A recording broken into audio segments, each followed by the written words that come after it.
Film की शुरुआत होती है 2077 के चंद्रमा को दिखाते हुए। अब चांद केवल आधा ही बचा है और इस समय पृथ्वी पर जीवित बचे इंसान भी केवल दो ही है। असल में 60 साल पहले पृथ्वी पर एक अज्ञात सभ्यता ने हमला किया था।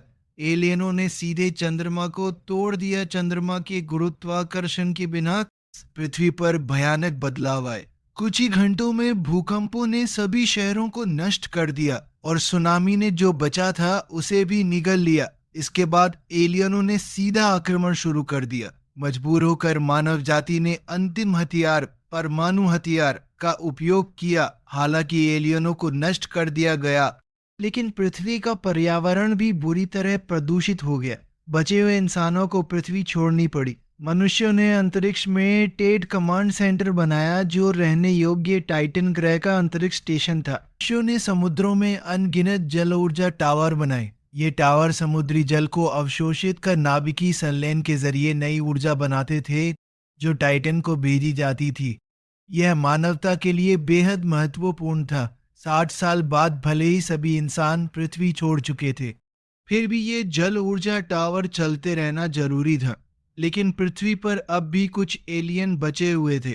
इन महत्वपूर्ण सुविधाओं की रक्षा के लिए मनुष्यों ने बड़ी संख्या में ड्रोन बनाए। हालांकि ड्रोन बहुत शक्तिशाली थे, फिर भी एलियनों के हमलों में अक्सर खराब हो जाते थे। इसलिए जैक और विका को पृथ्वी पर तैनात किया गया। दोनों की टीम वर्क बेहतरीन थी।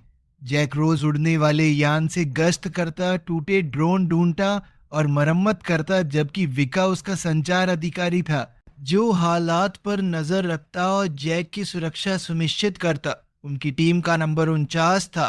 सुरक्षा और काम पर ध्यान केंद्रित करने के लिए दोनों की यादें मिटा दी गई थी। वे लगभग 5 साल से काम कर रहे थे। सिर्फ 2 हफ्तों बाद नए लोग उनकी जगह लेने वाले थे और वे टाइटन लौट सकते थे। एक दिन जैक रोज की तरह गश्त पर निकला। तभी विका ने पाया कि 2 ड्रोन क्षतिग्रस्त हो चुके हैं। उसने तुरंत अंतरिक्ष में स्थित कमांड सेंटर से संपर्क किया। आदेश मिलते ही जैक हरकत में आया। उसने सबसे पहले ड्रोन नंबर 166 को ढूंढा। जांच के बाद पता चला कि उसकी ऊर्जा कोशिका चोरी हो चुकी थी। नई बैटरी लगाने पर ड्रोन फिर से सक्रिय हो गया। दिन में 2 ड्रोन गिरा दिए थे। इस महीने वे पहले ही 10 ऊर्जा कोशिकाएं चुरा चुके थे। उनका साहस लगातार बढ़ रहा था।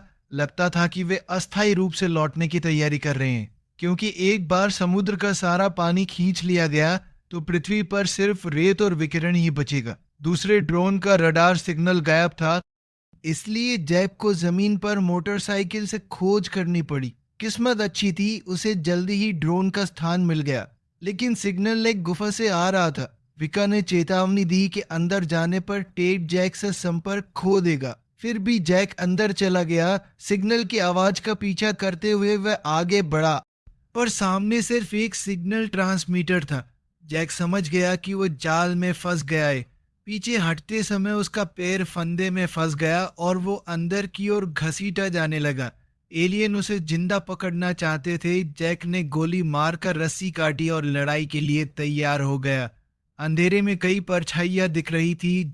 भागने का फैसला करता है। बाहर निकलते समय वो रस्सी लगाकर चढ़ने ही वाला था कि बाहर छिपे एलियनों ने रस्सी काट दी। वो जोर से जमीन पर गिरा, हथियार भी गिर गया। अब उसके पास सिर्फ एक पिस्तौल बची थी। निराशा के क्षण में ठीक किया गया ड्रोन 166 अंदर उड़ाया। स्कैन करते ही उसने जबरदस्त फायरिंग शुरू कर दी और एलियनों को भारी नुकसान पहुंचा। दरअसल विका को डर था कि जैक खतरे में है, इसलिए उसने टेट से ड्रोन भेजने की अनुमति ली थी। इसने जैक की जान बचा ली। लौटकर जैक ने आभार में विका के साथ पूरी रात बिताई। अगली सुबह दूर आसमान में एक जोरदार धमाका हुआ। जैक ने उड़ान भरकर देखा, एक जल ऊर्जा टावर पूरी तरह नष्ट हो चुका था। जांच के बाद जैक ने निष्कर्ष निकाला कि एलियनों ने ऊर्जा कोशिकाओं को हथियार बना लिया था। तभी एक अज्ञात सिग्नल मिला। विका की मदद से जैक ने स्रोत खोज निकाला। वह था छोड़ा हुआ एम्पायर स्टेट बिल्डिंग। एलियनों ने इसे एंटीना बना रखा था। सिग्नल डिकोड करने पर पता चला कि ये एक वापसी निर्देशांक था। शायद एलियन मदद बुला रहे थे। ने तुरंत सिग्नल काट दिया। इसके बाद वो विकिरण क्षेत्र की सीमा पर गश्त करता रहा।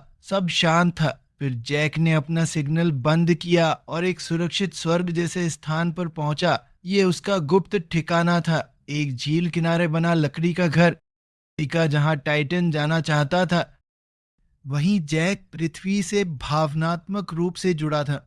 अचानक आसमान से जोरदार धमाका हुआ, एक अज्ञात यान गिरता दिखाई दिया। उसी निर्देशांक की ओर जैक तुरंत वहां पहुंचा। आग के बीच उसने देखा कि यह एलियन यान नहीं, बल्कि युद्ध से पहले का मानव यान था। अंदर उसे ढेरों मानव हाइबरनेशन पॉड मिले। फिर उसने एक महिला को देखा, वही जिसे वह हर रात सपनों में देखता था। यादें मिटाए जाने के बावजूद जैक हर रात एक ही सपना देखता था, और एम्पायर स्टेट बिल्डिंग में उस महिला के साथ डेट। अब वो सपना हकीकत बन चुका था। तभी ड्रोन वहां पहुंचे और स्कैन के बाद उन्होंने हाइबरनेशन में सो रहे इंसानों का कत्लेआम शुरू कर दिया। जैक समझ नहीं पाया, जो ड्रोन इंसानों की रक्षा के लिए थे वही उन्हें मार रहे थे। जैक ने प्रवेश द्वार पर खड़े होकर महिला को बचाया। ड्रोन ने उसे अपना पहचान लिया और चले गए। जैक महिला को बेस पर लाया और उसे जगाया। महिला ने जबते ही उसका नाम लिया। जैक, उसका नाम जूलिया था। विका ने बताया कि वह 60 साल से सो रही थी।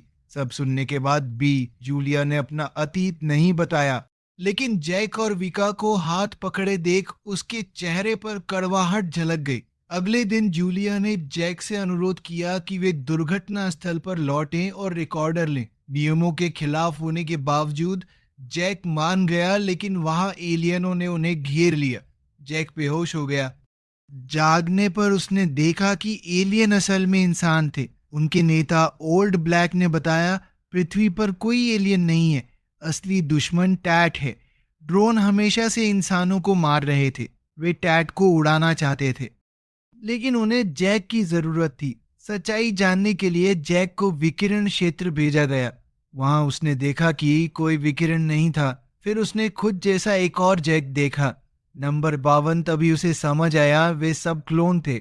आखिरकार जैक और ओल्ड ब्लैक ने मिलकर टेट को विस्फोट से नष्ट कर दिया। 3 साल बाद जूलिया झील किनारे अपने बच्चे के साथ रह रही थी। वह जैक की बेटी थी। एक दिन लोग वहां पहुंचे और उनके साथ था 52 नंबर जैक। यादें लौट चुकी थी।